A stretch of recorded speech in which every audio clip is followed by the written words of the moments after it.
Hello, my name is Clayton, and welcome to another episode of the Watch Dog podcast. I'm a professional dog runner and watch enthusiast talking to his pals about dogs and watches. How's everyone doing? Thank you so much for listening. You know I appreciate it. Have a guest this week, my friend here to do our power rankings. You saw the title, our favorite 10 releases from 2025. My buddy Keith. Keith, how are you, sir? I'm doing well. Awesome. How are you? I'm doing well. I've been listening to this podcast called Pod of Thunder, and it's basically a podcast where they go through do an entire episode on one single song. It's called Pod of Thunder because it was originally a Kiss podcast, and they went through the entire Kiss catalog, like 250 episodes. And then when they got through all the Kiss songs, they started doing other songs. Chris Jericho is a regular guest of the show. Anyway, for any guest that they have on the show, they do a theme song. I wish I had the skills to make you your own theme song, but you don't want to hear me sing. Oh, that'd be awesome to hear. It's a really amusing podcast. Chris Jericho's been on like 40 or 50 episodes. I'm going through there's like 650 episodes. They've been on for 14, 15 years. One of the longest running podcasts I can think of. But yeah, he's had a few theme songs throughout the years. I think his first appearance was in 2016, Chris Jericho, and he still goes on to this day. So pretty cool. And it's all like heavy metal Nope, songs? it's everything. Okay. I mean, Jericho, yeah, that's Jericho's wheelhouse, but he's been on for a Michael Jackson song, Give In To Me, Gerardo, Rico Suave, he did, Smooth, Santana, and Rob Thomas. So yeah, they do a bunch of stuff. They did a Christmas song today by Randy Bachman. Pretty funny episode, but yeah, so it's kind of everything, all genres. Yeah, like I said, it started off as because anyway, yes, they have humorous theme songs. They're all musicians, so they do theme songs. I wish I could make you your own theme song because you're on enough. You're a musician. You should write your own. Yeah, I did. I used to have a podcast many years ago, and I did write the theme song and record the theme song for that. If I give a shout out to another podcast, Krista Makes a Podcast. It's where they go over a song with the artist who wrote it. And Krista Makes is from Less Than Jake. So a lot of the artists are like, punk, emo bands, but they really have a wide variety of artists. And that's like my favorite thing to hear an artist. I like talking about the music that they wrote. So Cool. yeah, I really like that one. Yeah, that's awesome. I love that kind of stuff. I'll have to check that one out. I'll put links to those podcasts in the show notes. Yeah, it's really, really fun stuff. Anyway, how are you? Your Bears are playing well. Admittedly, they are ahead of my Lions right now, so I am rooting for them to lose. Lost a close one to the Packers. I will say, I watched the Packers game yesterday, the Bears-Packers game, and the Bears offense did not do anything the first half. So the fact that it was so close at the end gives me hope. Like if they played that way for both halves, they would have won. Improve every week and hope for the best. There's a lot of Bears fans with a lot of hope for the next Packers game since it's at home. So we'll see what happens. I have to say, Caleb, I'm not sure how good he is, but he's fun to watch. I mean, that guy never gets sacked. He gets out of all kinds of predicaments. You think he's going down, and then he just kind of runs toward the sideline and then somehow throws it up and completes it a lot of the time. I'm not sure how he does it, but yeah, I don't know if he's a good quarterback, but yeah, he's, like I said, he's fun. The problem is that's every throw. I would love for him to just be in the sit back in the pocket once or twice and make a pass, but he's running around like crazy every throw. So I would like to see that lessen a bit, even though it is fun to watch. Yeah, it should be a fun final four games of the season, and Lions Bears play each other last game of the year, so that might be for a playoff spot. And that's in Detroit, isn't it? No, it's in Chicago. Oh, okay, I couldn't. The last Bears Lions game was so traumatic. I erased it from my memory, so I couldn't remember if that was home or away. Yeah, it's gonna be cold. I mean, well, now this Saturday it's gonna be, what was it? High of 8, low of -1. That's not the wind chill. That's the actual temperatures. I can't imagine playing football in that, or sitting in the stands and watching people play football in that kind of weather. That's not for me. Yeah, that does not sound fun to me at all. I think I told you the only time I went to Soldier Field, it was a Lions-Bears game in '99. It was close to Christmas. And I remember, I think it was that cold. Plus, there was a bunch of snow on the ground. Yeah, so I don't remember that being all that fun. And I was not old enough to drink legally, so I couldn't drink at the game. And yeah, that made it even less fun. Like, I would pay money not to go to a game. Like, I'd probably pay good money not to go to a game like that. You know what I mean? Forget if someone has free tickets and I can go. No, I'm not going in the cold. I'll do anything unless they're box seats. I'll take those. Yeah, in a suite, I'm there. Heat, unlimited drinks and food, and private bathroom, I'm there. -8 degrees or whatever the hell you said, no way. Yeah, so I think the Bears play at home on Sunday. At least where I am, it's a high of 9, low of 2. So yikes. The feel like temperature might be even worse.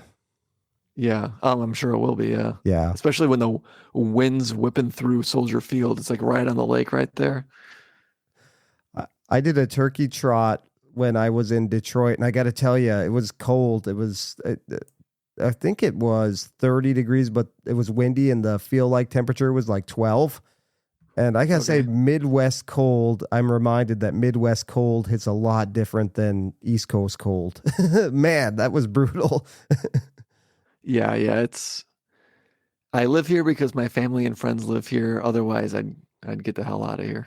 Yeah, there's a reason I moved from Michigan, I'll tell you that. And it's even worse where I grew up. But anyway, no one wants to hear about the weather. We have a lot of watches to cover, so we should probably get going. First of all, though, let's do a wristwatch check. What are you wearing? I'm wearing my at-home watch, which is my Casio F91W. Honestly, let's be honest here. It's probably I probably wear it 90% of the time. The other watches get the other 10%, just because, well, for one, I'm a homebody. I'm home a lot, and it's comfortable, and I wear it all the time. Best $15 you could spend on watches, I think.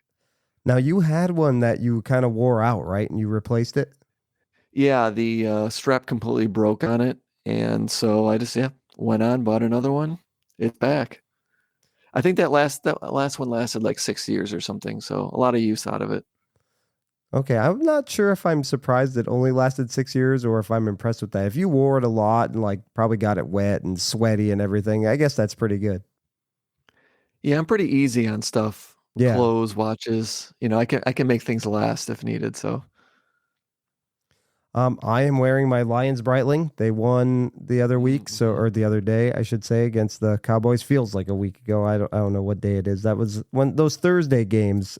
They feel like they happened, 2 weeks ago. So, still wearing the Lions Breitling.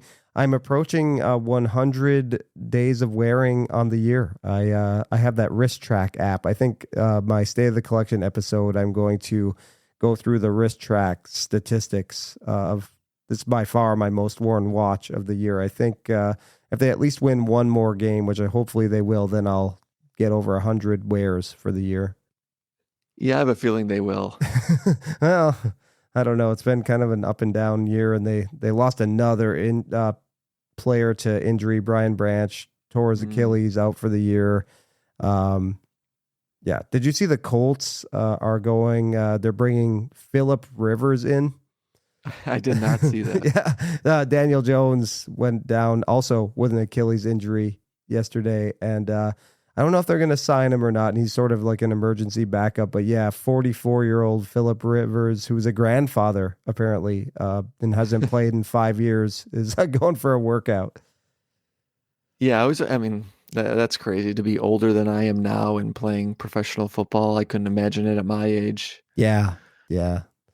I think of it, it's like, man, he's a grandpa, and I'm 3 years older than him. Holy crap. Anyway, all right. Yeah, that's wild. All right, so I thought we'd do something fun. I don't know that I've ever done an episode like this, but why not? A lot of other podcasts and YouTube videos do. And I thought I'd do it in power rankings. So a lot of the like sports talking heads, Rich Eisen, Colin Cowherd, they'll do weekly NFL power rankings, the top 10 best teams in the league. That seems to be a lot of fun. I gravitate towards those videos. I watch them. And then, you disagree with them. You get mad. You go in the comments section. Your list is trash, all this stuff. So I figured we would do that with our favorite watch releases from 2025.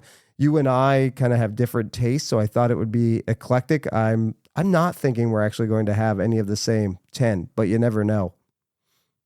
Yeah, I find that hard to believe. I could see one on here that I think you would like, but otherwise, I don't think we're going to overlap at all. And it's really any price point too. Like a lot of mine are just the watches I liked the most, and doesn't mean they're the ones I would necessarily buy. I would have to sell my house to buy at least one of these. But no, they're just, sometimes it's fantasy a little bit. And then about half of these I could actually probably afford to buy if I put my mind to it. Are all of yours watches you could realistically purchase? Yeah, I could realistically purchase them. I think some of the MSRPs are higher than I'd like to pay. So it would be like a pre-owned purchase. Yeah. But nothing crazy. Like one of my, that didn't make my list was, there's a gold Ingenieur that IWC came out with this year. It's like a yellow gold with a black dial, which is an awesome watch. But it's too big for me, one, and it's too expensive for me. So this is a very Keith centric list of watches that I was excited about, and I usually don't get too excited for like super expensive watches. So yeah, that one. Honorable mention for me. It almost made my list. I love that. I love that black and gold, the black dial with the full gold. Oh man. But yes, it's like 41 grand. Yeah. So, I'd probably buy a day date if I was going to spend that money. Yeah. I don't know if I would. I guess if you were looking to possibly get that back easier, full gold Ingenieur is not going to be your ticket to get your money back. So you're probably safer getting a day date. I don't know, but I love that Ingenieur, full gold Ingenieur way more than any day date. That's for sure. But yeah, it's probably a better use of your money. That's for sure. Okay. So before, I know we kind of talked about this. Do you have any other honorable mentions or like releases you really dislike before we get to our actual list? This isn't a particular release, but there's a lot of people predicting that Omega is coming out with a smaller diver, and yet it keeps not happening. So that's on my dislike list for the year that they didn't do that. Now, there's like a 39.5 Planet Ocean. It's too thick, and I wouldn't buy that. So I would love like a smaller Seamaster. So I'm disappointed that didn't come out at all. There was like a non-release. And the only other thing I could think of I really didn't like was the Land Dweller, particularly because it should not have a fluted bezel. I think it's too flashy already with the way the flat links and everything like that. And if you add the fluted bezel, it's like way too much, in my opinion. I think they should have done something at least with the bezel. Overall, I could live with the watch, everything else being the same, I think. But that's disappointing. It's overly flash to me. I agree. It's a little confused. I think it should be a smooth bezel also. I'm sure it's very impressive in person, but yeah, that certainly did not make my list. I'll tell you that. What about you? Yeah, I mean, there were a few that I almost put on here, but really the big brands, except for one, did not really make my list. Like nothing from Seiko really grabbed me this year. I think it was it hit home that, man, I don't know that I really identify with Seiko much anymore. Nothing they released this year did a whole lot for me. What is it? The SLA 081. I know we have a friend who bought that. That's what that reference number is, right? The big diver, the new, Marine Master. Like that one, I guess, but not enough to make this list anyway. Did I really hate any releases this year? Cartier, and this is way out of my price league, but Cartier did that jump hour. I know this is the year of the jump hour. I did not like that release at all. Everyone was saying like how beautiful that was at Watches and Wonders. I don't know. To me, and I know it's a callback to a watch they released in like the 1920s. That was one of my least favorite releases of not only Watches and Wonders, but the whole year. I don't like that. I don't know how I feel about the new Planet Ocean. I know I said in the last podcast that I'm not really loving it, but they did slim it down a little. That's your smaller diver. There you go. Yeah, everyone's happy they made it so much smaller, 42 millimeters. It's Right, like, right. keep going down, I say. But Yeah. I'm going to make a prediction. My prediction is the titanium Cartier Santos made your list. Don't give it away now, but that's my prediction. Okay. All right. Oh, I wonder if I should guess. I'm going to guess the Seiko speed timer with the internal bezel made yours. Again, don't say it, but that's going to be my guess of watches that made your list, because I think you've talked about that one before. But anyway, yes, we'll see if our predictions come true. Yeah, so why don't we get started here? Our 2025 watch release power rankings. You're the guest. You can go first. What's your number 10? My number 10 is a watch I don't like, but I'm putting it on my list because it wins the award for most improved watch this year, Okay. and that's the Tudor Ranger. The 36 millimeter size fits it way better. It's too plain, too much blank space on the 39 millimeter. I know there still is a 39 millimeter, but you could buy it in 36 now. And I do think, even though I don't like the Dune dial color, I think it fits what they're going for, and makes the watch more unique. And I think they did a good job with it. It's not something I would buy. I would buy, like, a Laurier Falcon over, paying $4,000 for a Tudor Ranger. But I do think they have improved it. And so it made my number 10. Yeah, I did. I mentioned in the last podcast I did that I got to try on the 39 on Black Friday when I was in Detroit. Went to a watch store that we have several mutual friends who do their shopping there. Yeah, I mean, I love the Dune. I love that dial color. That, if I was going to get a field watch, a Ranger, the black dial didn't really do all that much for me. Yeah, that Dune color, I think it looks awesome. But again, it's just, I agree with you. It's a little too much blank space. Does the printed dial bother me? Kinda, if I'm being honest. I would rather seek out other brands that maybe had applied indices and stuff. That probably wouldn't bother me after a while, but maybe for the money it kind of does. But you can get that. Eventually, you're going to be able to get those used. I've seen the black dial used for like $2,000. I'm sure the Dune will get there eventually. Tudor is best bought on the secondary market, or several, right. You and I are both in several watch groups that we can pick those up for, great used prices. So that I would wait personally, but yeah, I love the Dune dial color. So yeah, good pick. All right. My number 10 is astronomically priced. I would never be able to buy one, but I've been kind of hard on Omega. So they actually made my top 10 list. It's the Diver 300, the SMP 300, but in bronze gold with the red bezel, full bronze gold, the mesh bracelet, and the case. I think that watch is stunning. I actually got to see it in person at the authorized dealer earlier this year. It was released way back in February, so one of the first releases of the year. The reference number is ridiculous. We'll include links to all these in the show notes. I'm not going to read it off, but yeah, 42 millimeter bronze gold. The dial's black. The bezel is red. It is just so dang good looking in person. I didn't get to try it on, but saw it in the case. And man, even used, that's really not going to go down too much. This is sort of fantasy land, and that's why it's number 10 on my power rankings. I held price against this one and put it at the top, but that is a stunning watch. Yeah, there's one or two that even made my list that I'm holding price against it. It would have been higher on my list if it was priced better.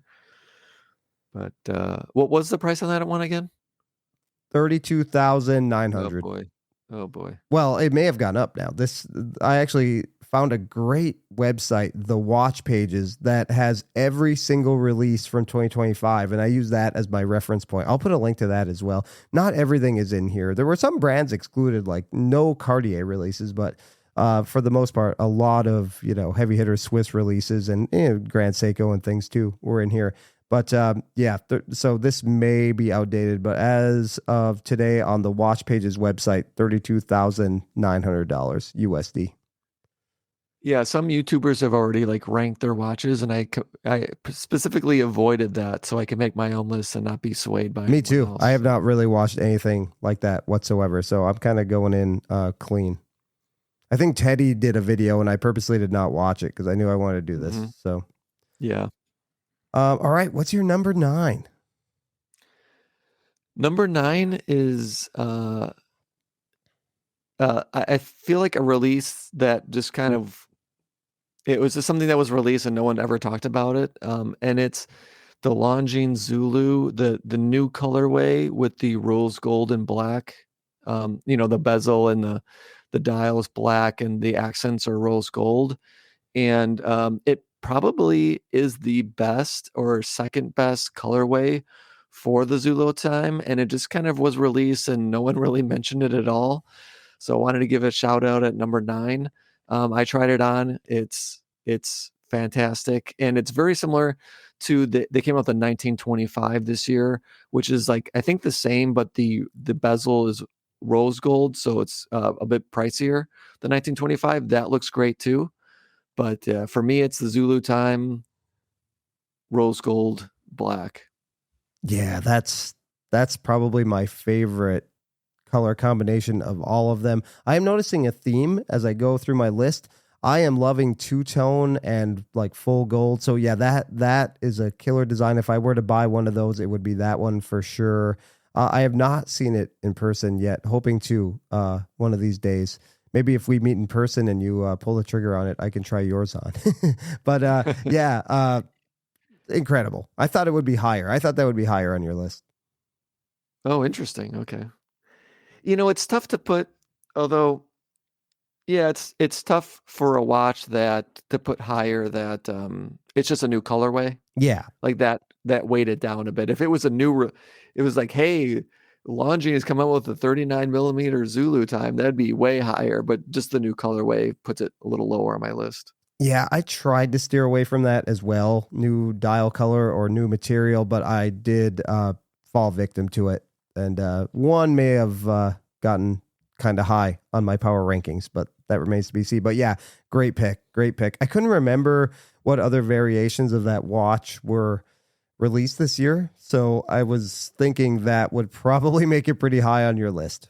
But Yeah, I believe the blue bezel was released this year with the gold accents. It's hard to remember, but a couple of other colorway releases. Oh, one other colorway release that I didn't make my list was the white dial Longines Legend Diver in 39 millimeters. That's probably my favorite version of the Legend Diver. And then they came out with a new Seiko Alpinist.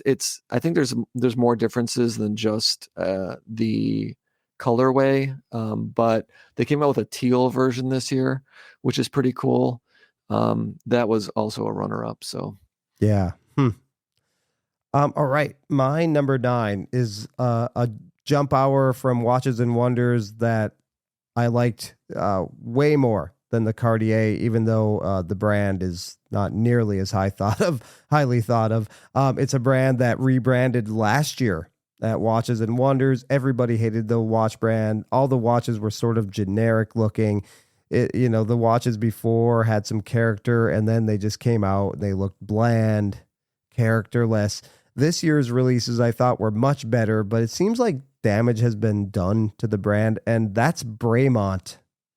And I went with the Terra Nova 38 full bronze jump hour. Again, a watch that looks kind of like full gold. It's bronze, but it's full bronze.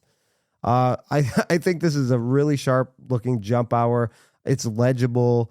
I think the dial is essentially a bronze disc with cutouts for the jump hour. I think maybe that turns some people off and like it could scratch and everything, but I don't know. I think this watch looks incredible. Now they do release it in steel. This is a limited edition of 100 pieces. I've still seen these available. I think I got an ad from like a Reed's Jewelers and they had one of these available. It's 7,325 USD.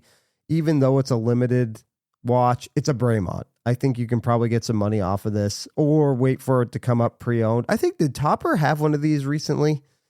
Pre-owned? I think they might not have. that I recall, but Somebody 100 did. is a small amount of Yeah. watches to still have watches available. Yeah, but again, it's Braemont, and I think they did a lot this year to improve their standing in my eyes, anyway. But I'm not sure the watch enthusiast community at large feels that way. But I think even on last week's TGN, James and Jason, who both love Braemont, said the brand was dead to them essentially. Which I was surprised to hear, but I don't know. It's not dead to me. I'm actually intrigued by this watch, and if I saw one at a decent price and I had some money burning a hole in my pocket, get a couple drinks in me, it could happen. Yeah, the Terra Nova. It's 38 millimeter. Let me give some stats on it. 38 millimeter aluminum, bronze, closed case back, gold. Yeah, I think the dial color is gold. It's that disc. So I don't know what kind of patina their bronze gets. I'm not sure if it'll age like maybe the Tudor does or maybe some other watches. You may get some green wrist from it, but I don't know. I think it's an incredible watch. Yeah, I wish I would have. When I went to Wind Up this year and walked right by the Braemont area, which was large, they had one of the largest areas there. I wish I would have. There's a lot of watches to see and only so much time, but I wish I would have at least stopped and looked at a couple. But speaking of patina, on Delray, at least it was there as of a couple weeks ago. They have a Black Bay 58 silver on there with heavy patina. Holy cow! Is that watch way greener than I thought that they would get? So that's interesting. Yeah, that would be my worry with the bronze, of course. But the bronze itself looks cool. Like you told me that you liked the watch, and you sent me a picture and I looked it up, and I liked it way more than I thought I was going to. Based on the jump hours, there's like it's there's not a lot of dial, as you're looking through windows or whatever the case is. Yeah. But it's pretty cool looking. Yeah. Yep. I think we're conditioned now to just immediately dismiss Braemont without even looking at the watch. Like if you said you liked a Braemont, I'd be like, oh, why is it like a Braemont? Then I'd look it up and be like, oh yeah. So I think that's maybe what you did, but I can't blame you. I mean, they kind of did to themselves, and I've never seen this kind of rebrand met with such hate and vitriol from people who seem to really at least kind of like the brand before. But no, I think they made a bit of a comeback. I want them to succeed. I don't want to see any brands, go under or anything. So hopefully what releases like this continue and they come back with a vengeance. All right, number 8 for you. Number 8 is the Certina DS Action Diver in titanium in 38 millimeters. Good one. So these were announced not that long ago. The reason it's not higher on my list, I think, is because I've never seen a Certina in person. They're not, I could get in the car and drive to most watch brands, and the micros I see at Wind Up and everything like that, but I don't ever have a chance to see Certina. But based on me looking them up, people seem to really like them. I love that it's titanium. I love that it's smaller, 38 millimeters. It's gilt. It's a very generic looking diver. It's not unique like some of their other, some of their other watches. I don't know the names of them offhand, but get a lot more love from the watch enthusiasts than the standard looking, DS Action Diver. But to me, if you're going to buy like a generic looking gilt watch, maybe this is a great alternative to the Black Bay 58. It's however much it is. It's like either $1,000 or a little over $1,000. And you seem to get a really nice watch, a really good looking watch in titanium for that. I keep coming back to it, especially because the pictures on monochrome on their article about it looks so good. Pictures can be deceiving, but yeah, it definitely occupies space in my mind that I would love to see it if possible. But yeah, it's my number. Was that number 8? Number 7? Number 8. Yep. Number 8. Yeah, the Certina DS Action Diver in titanium 38. Yeah, so they have the bezel anyway reminds me of the SMP a little bit. And I really like them. I think there's one that kind of looks like the No Time to Die that me and my friends have, like my friend Craig has seriously come close to buying. I think they do it in 43. Is that right? It might be 42, but yeah, 43, yeah, 42. 42 or 43, yeah. Because I remember thinking it might be a little big, but it looks just like the No Time to Die. Kind of has the same like creamy beige indices. Yeah, But I've seen that one. yeah, that one's really nice. And yeah, I think these are great.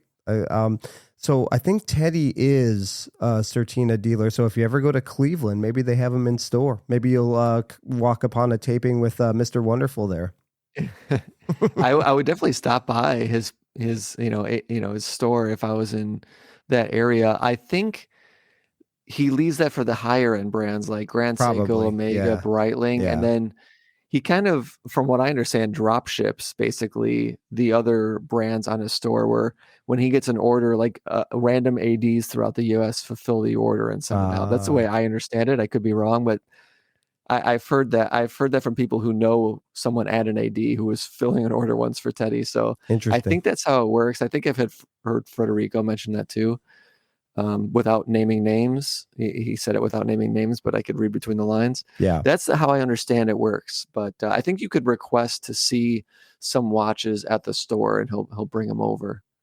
Yeah, that makes a whole lot of sense because a lot of those, like he's had some celebrities in there to do shopping, and it does look like it's just the, Grand Seiko, Blancpain, that kind of thing. Yeah. But well, that's too bad. That'd be interesting to see those in person. You may just have to buy blindly, or maybe a watch meetup or something. Somebody has one. Do you do any like Red Bar in Chicago or anything? No, I don't do any of that stuff. I don't know. I don't know why I don't, but I don't. But I don't. Because it would require leaving the house. Yeah, that. And it's interesting for me to go not knowing a single person and then making conversations based on watches. I mean, I'm sure it's fine, but I was invited to like a tutor event, which I ended up not going to, and I just felt like at an AD, and I felt like there was going to be too much pressure to buy watches. And so I opted not to go, but I bet that would have been fun too. And I don't know, I should probably get out more. In my experience going to those events, went to a Grand Seiko event, there was like zero pressure to buy anything. It was just, no, they feed you. You walk around. A lot of times there's like brand reps there, so you can talk to them about the watches. Like Joe Kirk was at the Grand Seiko event we went to, and my buddy John and I spent a lot of time talking to him. And we felt like zero pressure.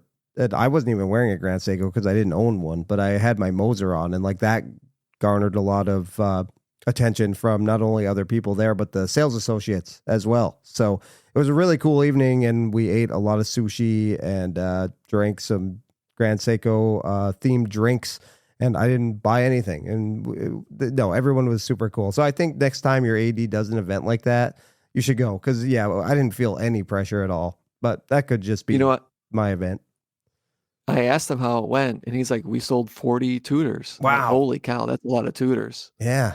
He said between people buying that night and calling in later and saying, you know what, I'm going to pick up that watch. He said it's about 40 that watches. Happens too. And that they get you. That's how they get you. Yeah. Yeah. And I saw the before and after of the Tudor case there, and there was definitely a lot of watches gone. So he wasn't lying. Yeah, boy. All right. My number 8 is a watch I could never afford in a million trillion years. But I remember immediately loving this watch, and it's a watch line and a brand that I don't pay much attention to whatsoever. And usually I find this watch a little boring past iterations, but the Patek Philippe Calatrava Platinum with the salmon dial and the anthracite hands and indices, I love this watch. I know Bobby Legs and I have talked about it on Watch Soup as well. This was a Watches and Wonders release, and man, it's just, if I had $50,000, because that's what this goes for retail, and I'm sure, I don't know what Calatravas do on the secondary market, if they go up or down, probably around the same. But if I had $50,000 to burn and I was in the market for a really fancy one and done dress watch, I mean, this thing is incredible. I love those anthracite hands and indices. That is such a neat look on the salmon, like the contrast. I just love it. So, and it's platinum as well, so it's going to feel baller without necessarily screaming that it's a $50,000 watch. Yeah, I'm looking it up right now. It's a very how do I even it's a very matte looking watch. I don't know how to describe it. There's not a lot of bells and whistles. It's No, very simple. I think those anthracite hands and indices are a bell and whistle, a subtle one that Yeah, really yeah. I find very striking. Yeah. But again, this is a fantasy world. That's why it's kind of up here at 8. But this is one that I don't stop thinking about, and I watch videos on and read articles and look at pictures semi regularly. And that is not like me. I don't usually do that for expensive dream watches like this. So there's something about it that resonates with me. We can't always explain. It's not a watch I would typically gravitate towards, but for whatever reason, I find it beautiful. All right. How about your number 7? Okay, number 7, I realized that I didn't have a micro brand on the list. Um, Give or take one other brand, which maybe you could call them a micro brand. I don't know, but I definitely needed one micro brand on the list. And this Highlander, watch had such. yes. Just kidding. Oh, well, you already guessed it. Let's move on. But yeah, this one was such a big part of my trip to New York this year, going to Wind Up, because it's all everyone talked about. The Studio Underdog and Fears collaboration of the Brooklyn. Oh, Um, so or good. no, the Manhattan. Manhattan, Sorry. yeah. Yeah, the Manhattan. I noted that by memory, which is never a good thing to do. Manhattan. Yeah, so I didn't get it for a couple of reasons. One, I wasn't willing to stand hours in line. Two, I don't drink, so I feel like a poser buying a watch that looks like alcohol, and it's named after an alcoholic drink. So it doesn't just fit me, but they nailed what they were going for. And they had one out there that you can look at and try on and everything. I thought they did not such a good job with this watch, but the other two in the line too. The let's see if I can remember what they are. One's a mimosa, I think, Yeah. and one is the oh, it's right on the tip of my tongue. It's like that greenish dial. Anyways, yeah, they did a great job on all three, and I think even they didn't expect it to be as popular as it was, but it was like there was definitely buzz around it in New York. So I definitely wanted to mention. I'm stalling finishing me talking about this so I could think of the name of the other one. I think it's called the Gimlet. Gimlet, Actually, yes. yeah, Yes, Gimlet. yeah. So props to them for like coming up with an idea and running with it and just like nailing what they were going for. And so yeah, Studio Underdog Fears collaboration called the Manhattan. We almost had the same watch. I came very, very, very close to putting that on. Oh wow. Yeah, I think that Manhattan dial color. I'm drawn to that type of color of a dial, and man, I think they nailed it. The mimosa was looking really good to me too. I didn't buy it, but I hovered over the, when they had like the 9-hour window or whatever it was last month or the month before, I forget now, but I was talking with Homer about it, and we were debating, and ultimately neither of us did it. But yeah, what a nice job on those. Even the Gimlet. The Gimlet is probably my least favorite of those three, but the Manhattan, Mimosa, Gimlet, I think would be my order. But yeah, phenomenal watches. They're really onto something. And I think it's awesome. They Studio Underdog just collaborated with Christopher Ward on a pocket watch, right? I didn't see too much about it, but yeah, they're doing some really neat stuff. And, I think Bobby and I have talked about it. They're one of the reasons I'm kind of interested in micro brands a bit again. Really haven't put my money where my mouth is, but I'm at least interested in learning more about them. So yeah, good on them. They're obviously wildly popular. Yeah, for sure. Yeah. All right. My number 7. This is an oddball brand that you don't really hear too much about. I think we know somebody who has owned them in the past, but when this watch was released, I just thought it was an interesting complication, a wild look, titanium, which I love. And again, like I'm going for these salmon dial colors.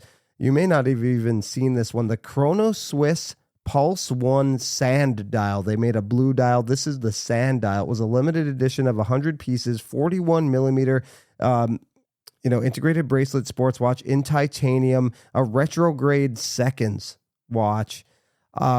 Just a really, really cool 41 millimeter sandblasted titanium finish too. So it looks like a pretty sporty watch. It's $13,000. So not out of the realm of possibility. I could sell a bunch and make it happen if I really wanted to. It's not a complete fantasy. Just a really cool, interesting watch. Not drawn to everything Chrono Swiss does. I think a lot of their watches look sort of old manny, especially like the neo vintage and the vintage models.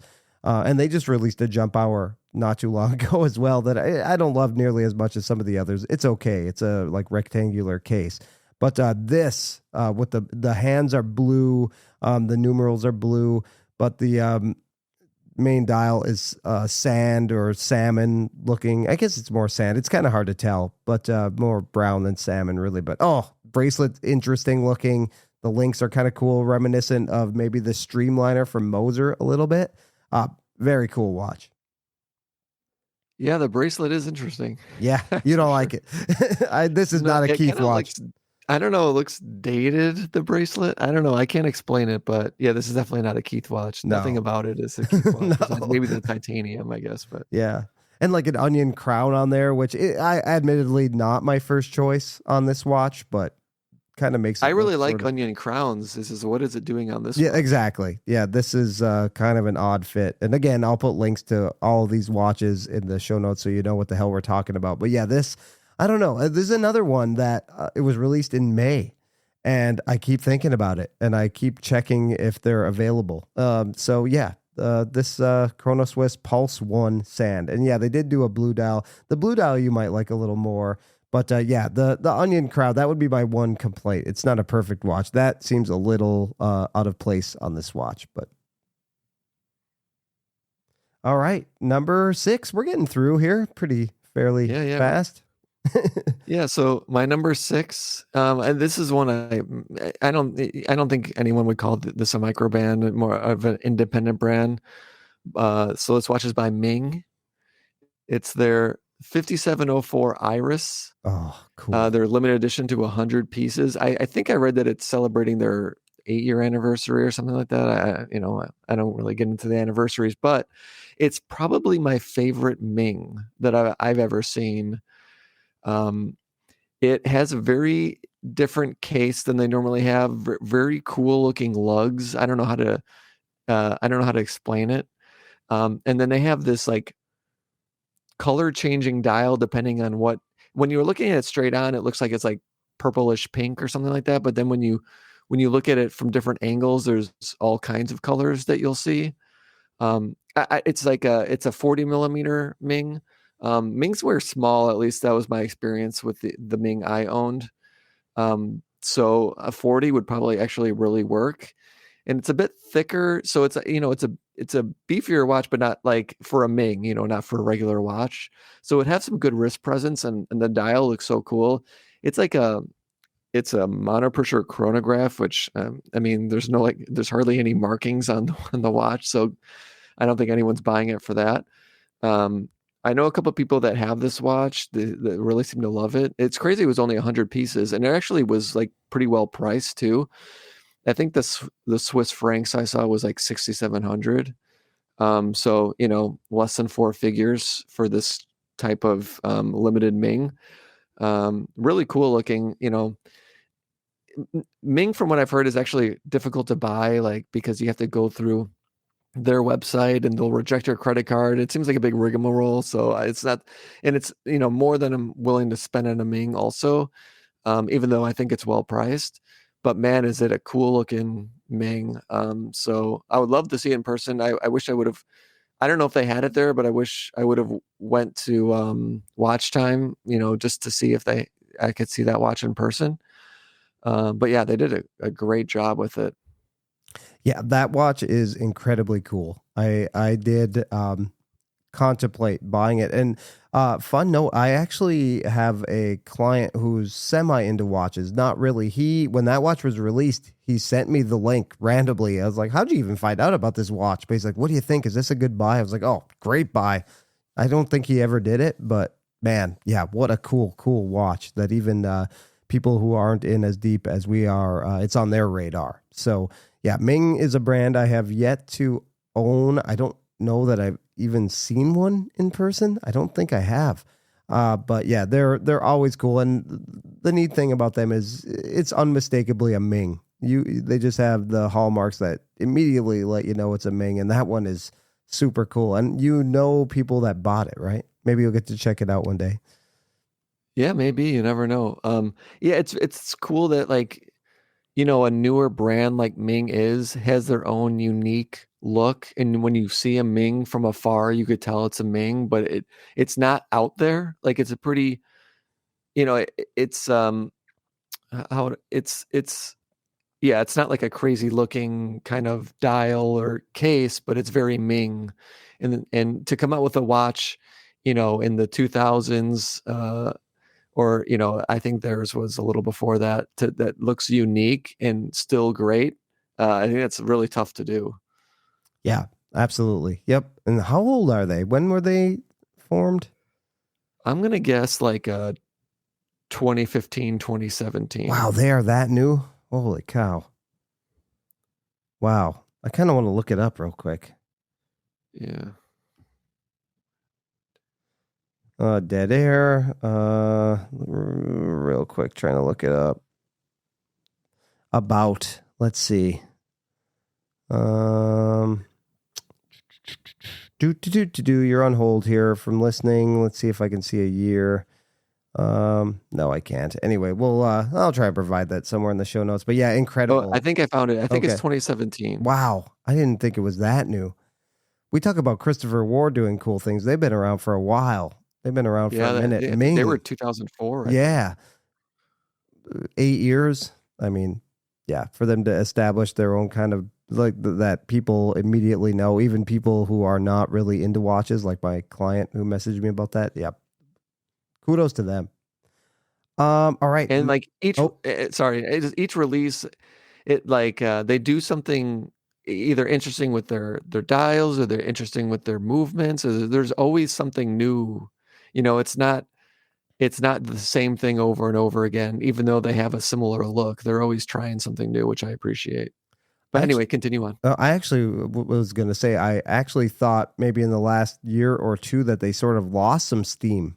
But they're back. I think they're back with this watch. They're back. Yeah, in spades. So yeah, what a trajectory for Ming. That's awesome. I didn't realize they were that new. Cool. All right, my number 6. So we talked about the full gold IWC Ingenieur, and I really, really, really wanted to include it, but I can't have a bunch of $40,000 watches on my list. That seems silly. So I cut that price in half.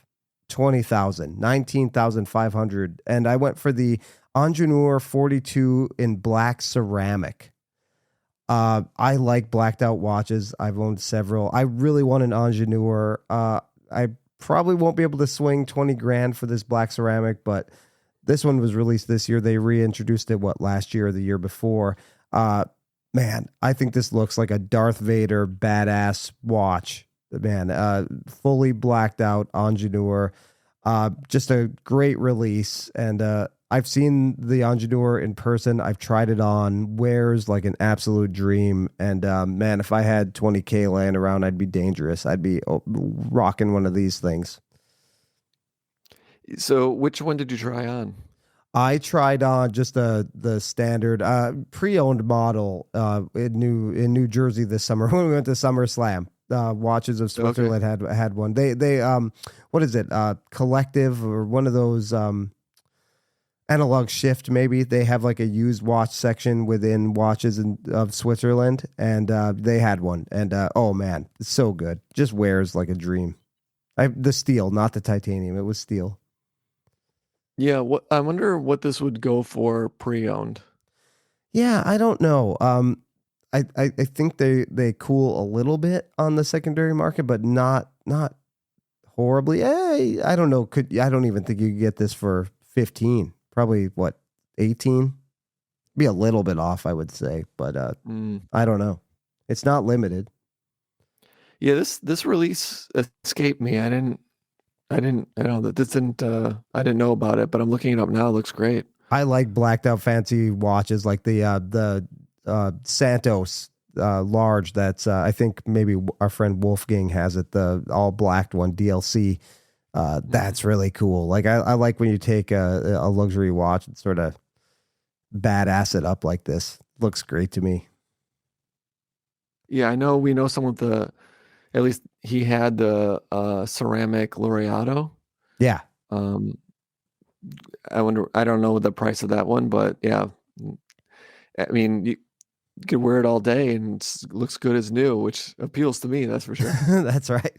Yeah, I mean, I that doesn't necessarily appeal to me, but I still like ceramic. I had and let me tell you, I had the ceramic GP casquette, and it still picks up dings and scratches. I Mm. mean, it's not going to look perfect. That had like these polishing between the links, and those were definitely scratched. And then there were actually some scratches on the main like case of it too. So yeah, it's not going to stay perfect, and you just have to be careful dropping it, obviously, because ceramic can shatter. Yeah, I'm not sure you want to wear it too much outside in the winter and then slam it down. Uh, Yeah, that would worry yeah, me. yeah. We were in a group, and I don't know who it was. I wouldn't name them anyway, but I remember somebody. I think it was maybe in the Random Rob Discord years ago, um, who bought a ceramic watch. They had it delivered to their house in the winter, and it was cold. And they went to size it, and they were like hammering to get the link out, and the watch shattered. So you Yikes. just have to use common sense. I think maybe wait till it warms up.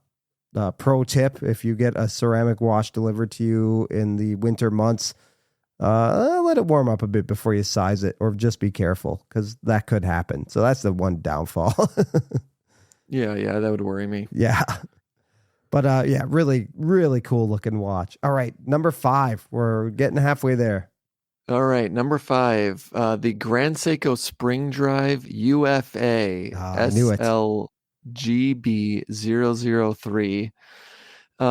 So this is, they're highly accurate, I think plus or minus 20 seconds a year spring drive. It's kind of like the smaller white birch. And it's in titanium. It has their micro adjusts for the first time. Yes. So it has a lot of stuff going for it. I really, really like the white birch.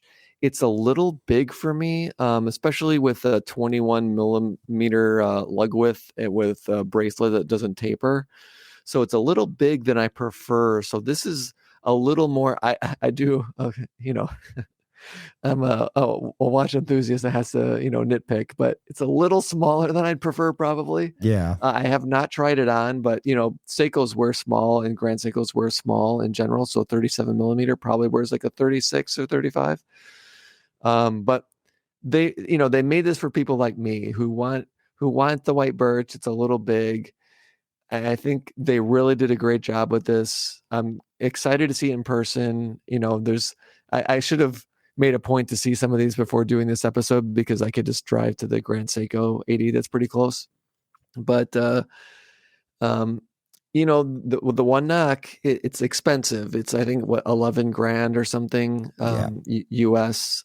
So it's more than I'm willing to pay for it, even though I think it's worth it. I don't think it's egregiously priced, but I think pre-owned, if it drops in value pre-owned like the white birch does, I think this is going to be a great pickup. Yeah, I agree. The size is the one thing that the one reason I didn't put it on here. The size. I would never buy a 37 millimeter watch that's that expensive. I would maybe Yeah. try like a micro brand just to see how I liked it. But I mean, I had the 38 millimeter, the Citizen, and that was fine. Maybe a little small, but it didn't bother me. But any smaller than that, and I think it'd just be a little too small. But yep, great release for them. Spring Drive is already crazy accurate. I have the Spring Drive SNR, and I've worn it for I think the longest is 2 or 3 weeks in a row, and it didn't deviate at all. So I can't even imagine the UFA being that much better, but it is. It's rated much better anyway. So incredible watch. They finally have that clasp now with micro adjust. that we hope to see on other models. Doesn't sound super promising, but you never know. But yeah, and in titanium too. So great Yeah. release. One thing, this could, it's a thinner watch. It's like 11.4 millimeters thin or thick, depending on how you look at it. So, Grand Seiko's known for making thick watches, which both of us, aren't big on. So if they, use this movement and other, watches, 62 GS case and everything like that, it could mean, there's thinner Grand Seikos to come, which is awesome. So it gives me hope for the future, and that they'll use micro adjust more, even though they came out with a UFA after in purple where they didn't put the micro adjust on So there. weird. I was just going to say that. Odd. Why did they not do that? Yeah, it's but odd. it was steel, right? It was not titanium. Yeah, I believe that one is in steel, but Yeah. still, to make such a big deal of the UFA with micro adjust, and then they released the second one, and it didn't have it. It's more to come in the future, I say. Just keep looking forward. It is curious though. You'd think you'd want to keep the the brand. If you're going to use UFA, you're going to use that. You'd think you'd like to keep the traits and characteristics consistent. But we know Grand Seiko and Seiko make curious decisions like that all the time. So not surprising, I guess. But yeah, great pick. And I that was the one I knew that was going to be on your list. I should have predicted that. But all right, go ahead. My prediction is that Sanjay's number one watch. If he still followed watches wherever he is, yeah, that would be his number one. I have not heard from our friend Sanjay in quite a while, but I'm sure he's still out there. And that UFA, he's making some deals at his AD maybe right now. He's trading something, and I don't even know what he has anymore. Yeah. All right, number 5, and I went Fantasy World again here, but these watches they released what was April? 8 months ago now, almost. And I still think about these watches regularly, so I figured no matter if I can afford them or not, they're my favorites of the year because they've stuck with me. No other watches have stuck with me like this. The JLC Reverso Tribute Monoface Small Seconds in rose gold with that rose gold like mesh bracelet. Typically I would like a dual face Reverso, but oh man, I just think this watch is, again, if I could afford this, would I need another watch? Yes, I would eventually, because we all know that's a lie we tell ourselves to rationalize expensive watch purchases. But I think this thing is so beautiful, so sharp looking. Would love to get to see one in person. Maybe one of my, it's here at 5 because of the price, but sneaky, maybe top 2 actually. But I put it here. It got penalized because I'll never be able to afford it. It's $45,000, and I would imagine this is going to hold value pretty well. I don't know. With gold is doing so well right now. You never know. But I don't think you're going to be able to get this too much at discount. I still would never be able to afford it. You could cut it in half. I wouldn't be able to afford it. So, but man, it's a stunner. So explain the two dials. What do they look like? So the main dial. So monoface means it just has the one dial, and then you turn it over and it's blank. So that, like, I got you. The original purpose for this was so polo players wouldn't damage the face of their watch, so they turn it over and it's just nothing. So that's what monoface. But really, it's it's really sort of just, I don't know, one color. It's all sort of rose gold. I'm not sure how legible it is. It is sort of that like salmony rose gold color. Sometimes I think rose gold watches look feminine.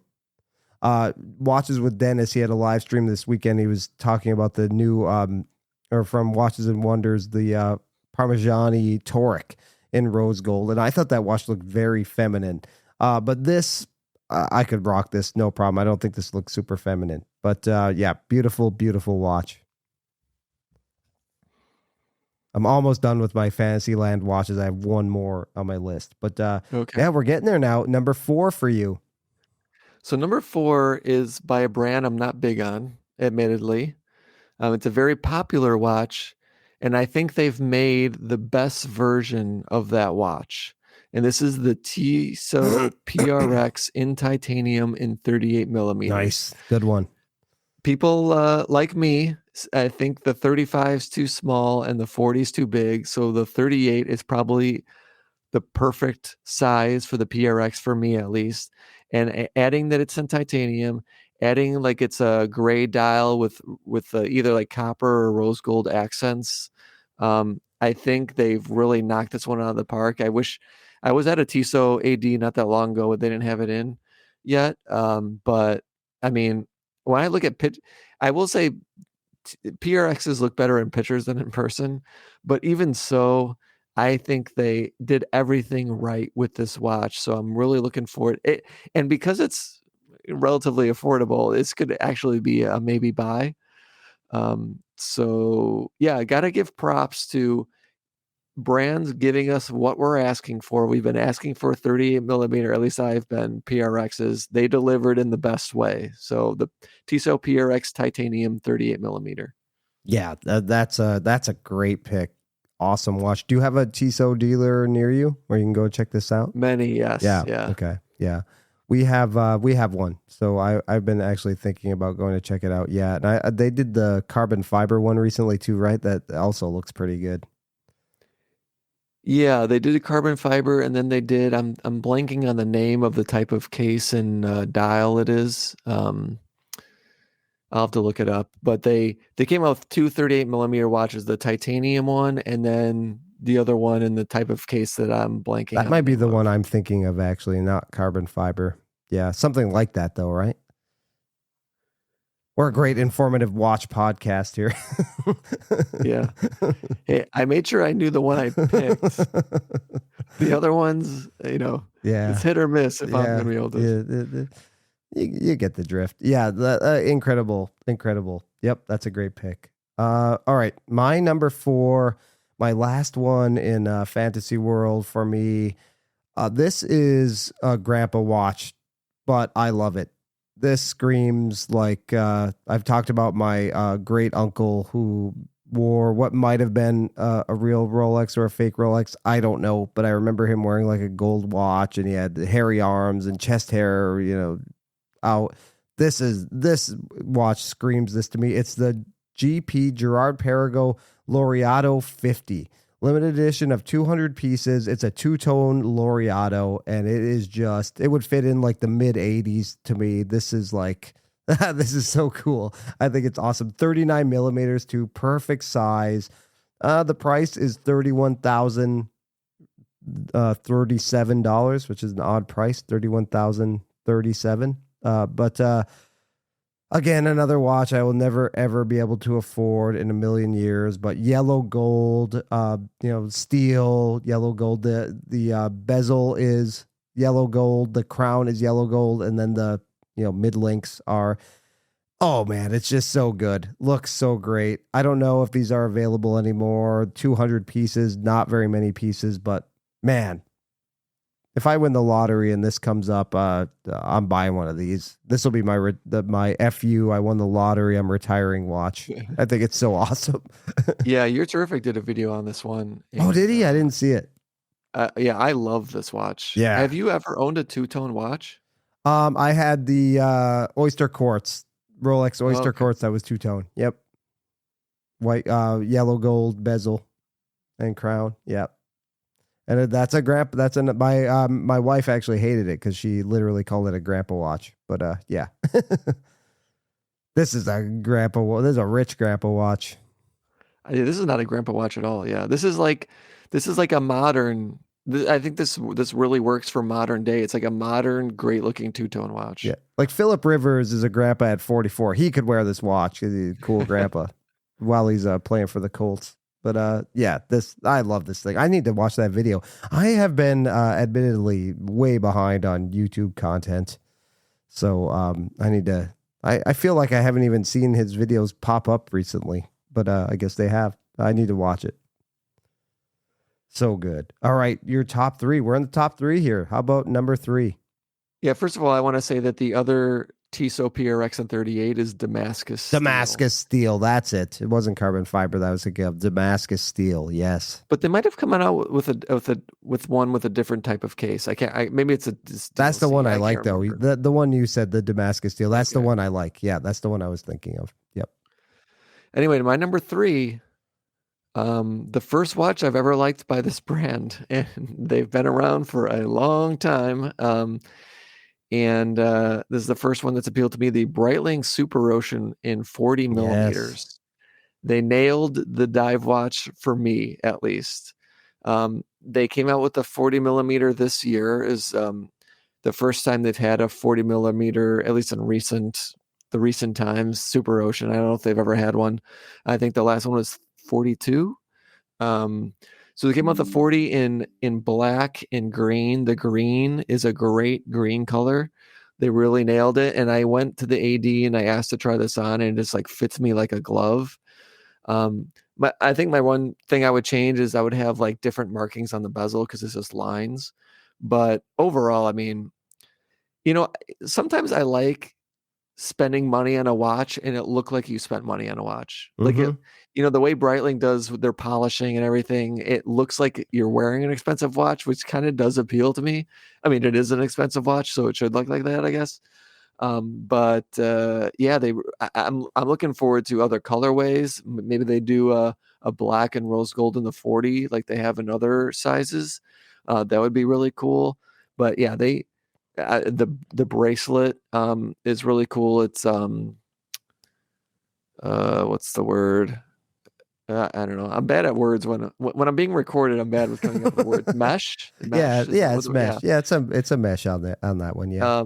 So it's not it's not like it's not a Submariner clone. It has its own style. Oh, for sure. While still being classic looking, and it just works. So I keep my eye on eBay just to see what they're going for these days. You could get one new for a good amount off for sure. Yeah, who knows what the future holds, but I really like this release. It makes me more interested in Breitling overall, honestly. I hope they keep improving their watches like they did for this one. Yeah, they had a good year, I think, with that Top Time as well, like a reasonably sized watch. And then one thing I love about their releases is they'll do several different sizes. Like, hey, Omega, pay attention here. Breitling gives you pretty much, no matter what size watch you wear, you get an option here. And maybe not the same colors, and they didn't do that with this version. But yeah, great release. Yep, I think it's definitely its own watch. It got some like YouTube mainstream attention as well. Kind of a critical hit, and also with enthusiasts. Breitling's kind of hit or miss with enthusiasts, but I agree with their watches looking expensive. Like I'm wearing the Lions Breitling right now. It's an expensive looking watch, especially with the bullet bracelet. And I was at a bar this summer, and this girl was talking to us, and she looked at my watch. She's like, "What's the deal with this? Is it fake? You can tell me if it's fake. I don't care." I was like, "It's not fake, but it just looks.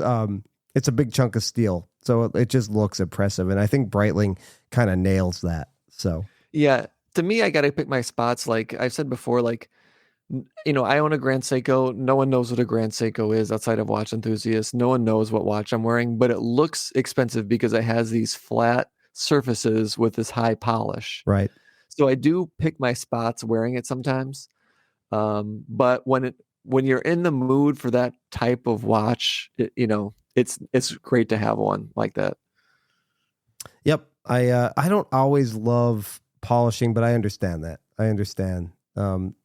Like this has it's very scratched up now, but the mirror polished bezel, stainless steel bezel on the B01. So I think that and still in certain light, like the sun reflects off of it, can blind you, right? So I think coupled with that, it's a very like expensive looking watch. It looks like a really nice watch, and I think that gets people talking sometimes. Not that we want that, but I get it. And I think that's what non-enthusiasts are really looking for. And maybe the one reason why the new Planet Ocean will appeal to non-enthusiasts. I know like Pete McConville did a video, saying essentially that will happen, even if enthusiasts don't love it.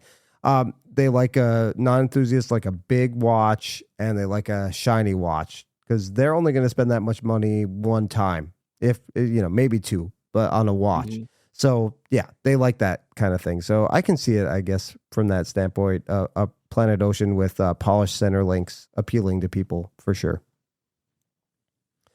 All right, my number 3. I just mentioned several watches that cost $30,000 and $40,000. Well, the cheapest watch on my list beats them all, and I am at heart I'm a quartz nerd. I'm a digital watch nerd. I'm an analog digital watch nerd. This is a brand you don't like, you don't get, but I went with the Brew Metric Digital Blend. It is an analog digital espresso timer. The digital window, it counts down 30 seconds. Not many people need a 30-second timer in their life. It's pretty useless for most people.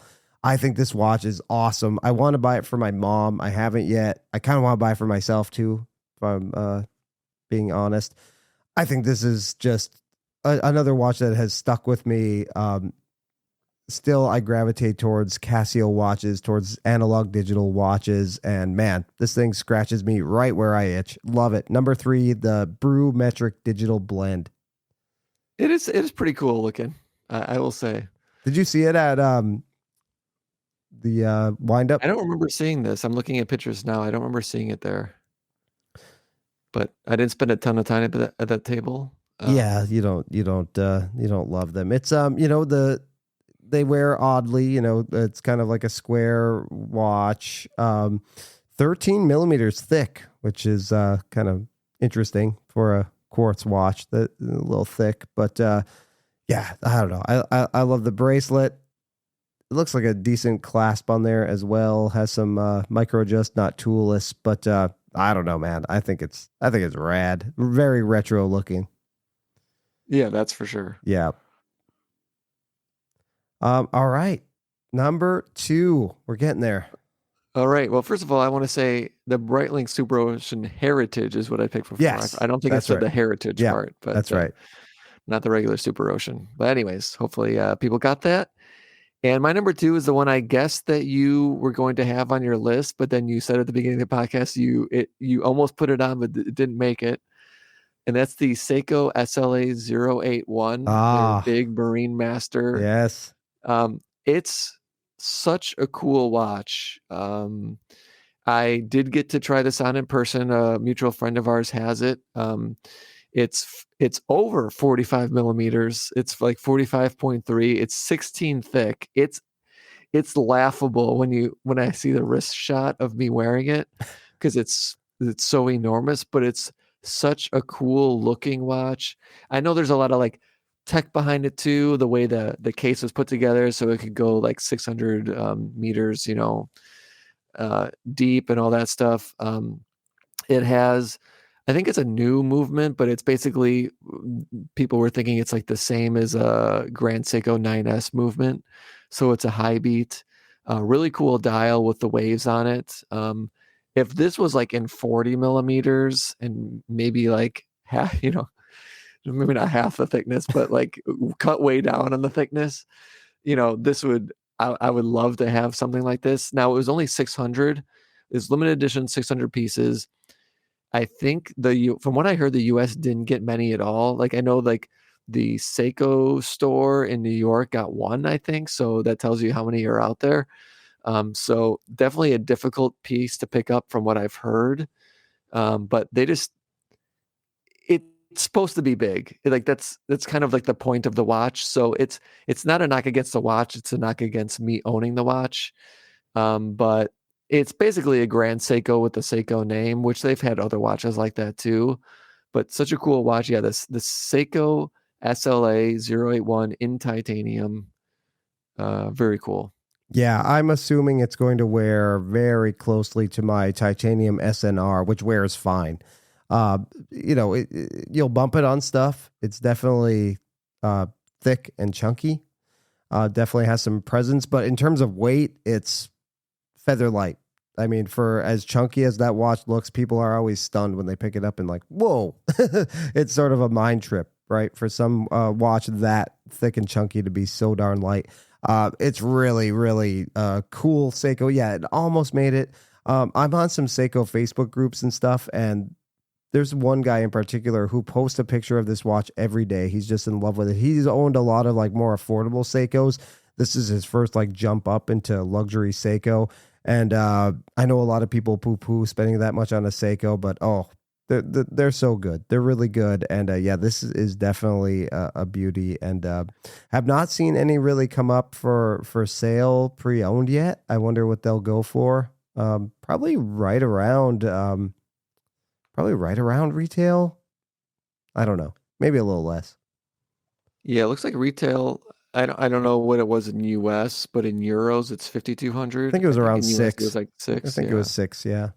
I will say, like walking around, he was wearing it when we were walking around Wind Up, and it was the only watch that any people at the booth asked about. Like the Raven owner was really interested in it. There was someone at Long Island Watch who was really interested in it. So I feel like, yeah, it got more interest than all the other like cool watches that people were wearing Yeah. that day. People were asking about it because Yeah.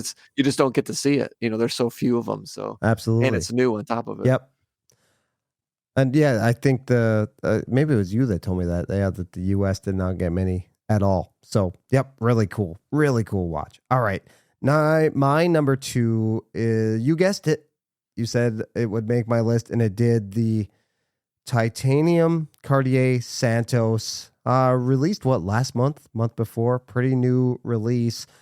I owned a large Santos, and the size got to me after a little bit, but I think in titanium, I don't mind wearing a little bigger watch. So this is I would say, real contender for my next big watch purchase. I love this thing. I just, at 11,500, I'd have to consolidate a little bit. I don't really want to pay that much straight up for a watch anymore. I have to do a consolidation job, but I think this watch would be worth it. It wears great. My authorized dealer carries Cartier, and I have not emailed her about it yet, but at some point, she may get a little note from me asking about availability, because what a cool release. I mean, I had the DLC coated bezel version. I think it's the WSSA 0037 is the model I had. Super sporty watch. That watch also comes with the rubber strap too. So you put it on a rubber strap, and that watch is way more sporty than it has any right to be. It has the great, quick release bracelet to strap change system. You can switch out links, take one out, put one in just with your fingernail. Unless you bite your fingernail, you have no problem doing it. Really great technology, user friendly. Man, what a release! My number 2 watch release for the year. Yeah, I want to live vicariously through you, and want you to pick that up. So if you can make that happen, that'd be great. I don't know. I have actually not seen a lot of them online or anything, and I don't know anyone that has one. But a little surprising. Maybe they're not like readily available yet. I don't know. Yeah, I haven't seen anyone post a picture, make a YouTube video about it. Nothing's popped up. I haven't searched for it specifically, but yeah, maybe it's a slow rollout. Yeah. And Cartier, hopefully it's not like those. Oh, go ahead. I'm sorry. Go ahead.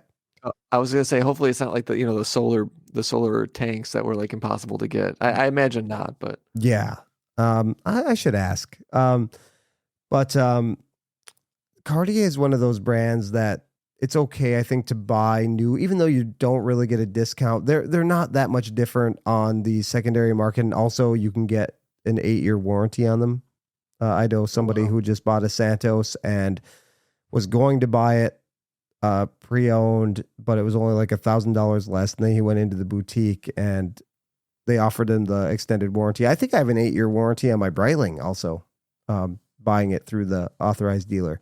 So yeah, if you're only going to save $1,000, you might as well just pony up, get it brand new, and then you get that extended warranty. So yeah, I agree. I definitely lean buying new these days because of the warranty, and especially if the price isn't that much different. it's just nice to know that you're the first owner. And if you don't buy a lot, which I don't, then you could kind of justify it. You're not losing money on a bunch of watches. If you really hone in on what you like and willing to spend a little bit more, I definitely like the idea Right. of buying new more and more. Yeah, I agree. And, a lot of people complain about the bezels, fully polished bezels on a regular Santos. They're, they scratch just by looking at them. This is like, it looks almost like bead blasted. And It does. it's not polished, the bezel. So it's titanium, which scratches, but you're not going to have a mirror polished scratched bezel on the Santos. So this is just a home run of a watch. Long overdue to make this, and finally they did. All right, number one. Oh, go ahead. Oh, no, I was going to say really quick, I went to go try on a Santos, and I realized the AD I went to, I was there for other reasons, like around that, and they completely closed down. So I'll have to look for a new Cartier. I don't. The AD closed down. The AD closed. Yeah, someone told me that they don't have Rolex anymore, and I'm like, oh, that's interesting. So I went there, and I'm like, no, they completely closed. They don't have anything. They don't. Yeah. So that was a surprise, or maybe they moved, but I didn't see them there anymore. So, all right, my number one. Yes, and it's anticlimactic because you guessed it already. Seiko Speed Timer SPB 513. It's the watch I saw this year that I just looked at and said, I will own that. It's perfect look. I like the orange accents. I like how it's kind of like an inner rotating bezel, countdown bezel. So a little different. I've never owned a watch like that before. It's a perfect size for me. Great price, even less than $1,000 MSRP. I mean, I feel like they did everything right with this watch. It really appeals to me. And ever since I got rid of my white dial Seiko, I want I think it's like more of like a creamy white, but either way, I kind of want, a white dial watch back in my collection.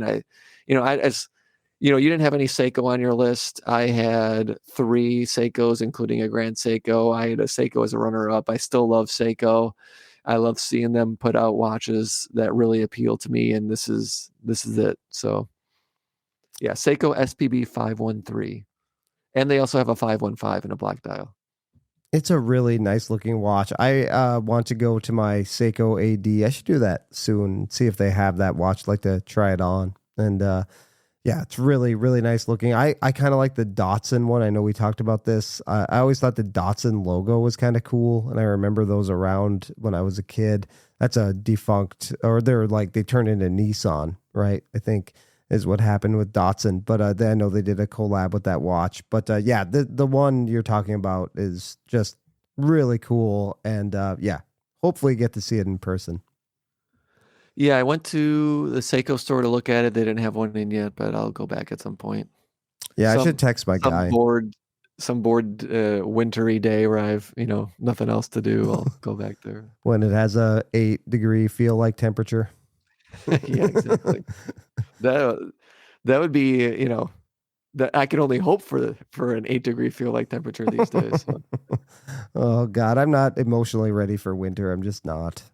I know tomorrow is going to be super cold, and I have a busy day, and it's just so dang cold at the farm. Today it was freezing. I didn't dress quite warm enough. I move around a lot, so like picking up and dropping off, I don't love to have too many layers on. But then as soon as I get out to the farm, it's like I just have to like keep 2 extra jackets in my van at all times, emergency jackets. But anyway, all right, my number one. It is the only watch on this list that I actually purchased. And I guess it makes sense that it's my number one. It's the Nomos Glashut Club Sport Neomatic World Timer. I got the Dune colorway, which is a limited edition of 175 pieces. They released 2 standard colors, the blue and the silver. And then originally they did 6 limited edition colorways, and those sold out like instantly. I was very lucky to get one. I emailed Jay, my contact at Topper. She was at Watches and Wonders. Yeah, she was in Switzerland. And I asked for the jungle, the green, and that had already been, their allocation had been sold out. I think they only got 1 of each colorway. Like they're pretty pretty hard to get. And I was lucky enough to get the Dune, which is actually my second choice. So, man, I mean, just an incredible wearing watch, 40 millimeters, a world timer movement. That is, the movement itself is 4.8 millimeters tall. The watch, as cased up, is less than 10 millimeters thick. It wears like a dream. The bracelet is not my favorite option. It is polished. It has the polished center links, but this is like a strap monster. I've worn it on leather. I've worn it on two-piece nylon. I actually bought a two-piece nylon OEM from Nomos that wears great on it, but there's, $10 two-piece nylon straps on Amazon. I bought a few of those. Wears great. Goes with anything, man. And it's just such a comfortable, well-wearing watch and a fun complication to play with. We are actually going to be doing some traveling in 2026 to other time zones, so I'm excited to put it to use. You put the main time, you can switch. There's 24 hours. There's a very satisfying button to click to move to the next city. And then the smaller sub dial, you can have your time. My dogs will be here with a dog sitter, and I can, know what time it is there back at home while I'm in Mexico. We're going to Mexico. So yeah, while I'm soaking up the rays, I can tell what time it is here in cold Rhode Island. Probably feel like 8 degrees here when we're there. But yeah, just a really cool watch. I know it's not a big hit for everybody. Asymmetrical dial, which people don't love, but man, I just think it's a great release. A very popular release for Nomos. They hit it out of the park. A lot of the watches I talked about that were very expensive were released at Watches and Wonders, and this $5,000 watch from Nomos stole the show, really. It was the watch that so many people picked as their favorite from the show, and it's my favorite of the year. Yeah, I knew this was going to be on your list, and they definitely realize it's a hit, and they're going to be milking this hit, as they should. They make money. Actually, to send you, I don't know much about it. I just happened to see these two pictures on my feed of newer versions, possibly limited versions. Yeah, they came out with 3 different new ones now. Yep, and I think those are all sold out too. Actually, in one of the groups I'm in, he lived in Australia, so I wasn't going to buy it, but he came out with, I don't know if I've seen this one, actually. Oh, okay. This is interesting. I have not seen these 2. So yeah, 2 more new ones.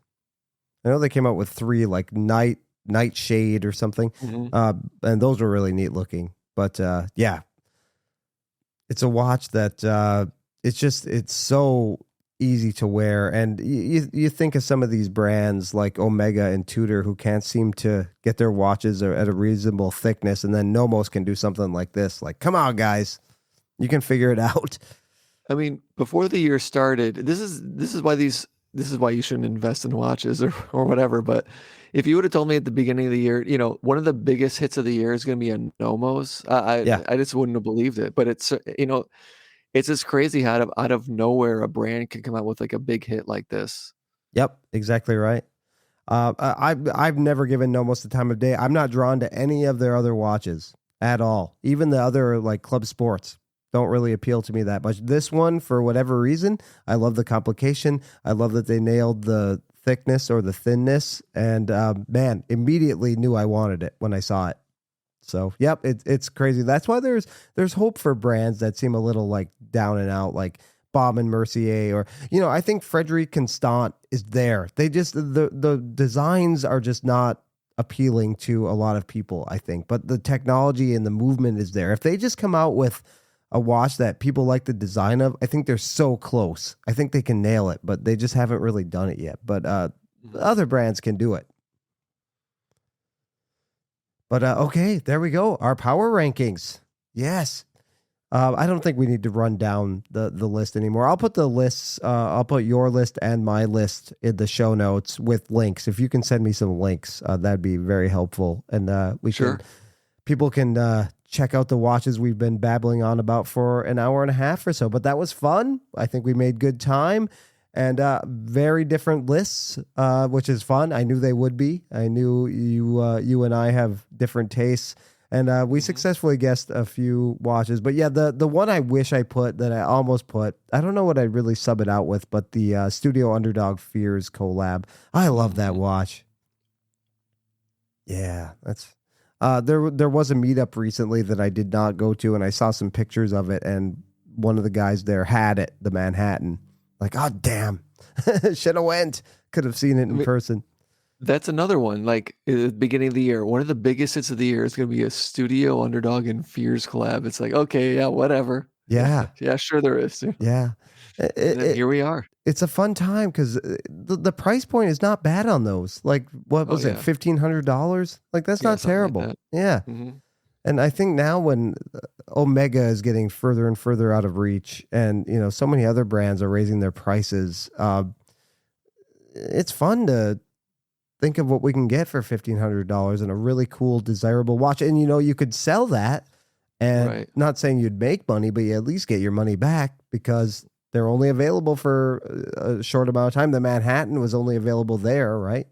Yep. And the Mimosa had a 9-hour window. If you ordered it within that window, you get one. If not, tough luck. So yeah, you can get in these really cool watches, and if you find they're not for you, you can sell them and break even, get your money back. So yep, really cool watches. Well, Keith, that was amazing. Thank you so much. That was really fun to do. Thanks for having me. Yeah, it was fun. We'll have to make it a tradition. The Watchdog podcast new release power rankings at the end of every year. Yeah, it works for me. Yeah, I like it. That's a fun thing.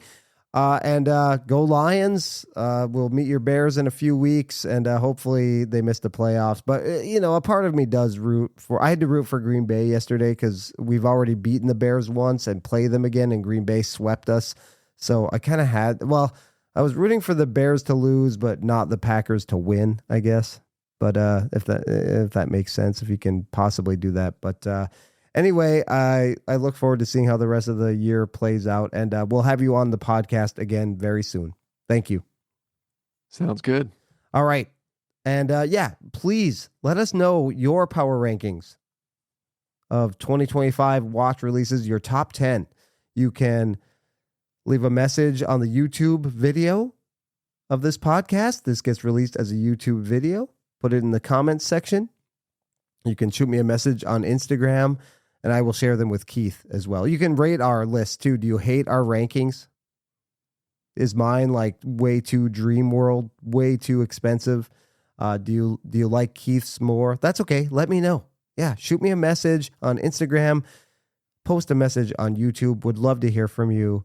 And remember, sometimes you're the dog, sometimes you're the hydrant, but hey, at least you're outside. We'll catch you on the next episode of the Watchdog Podcast. See you later.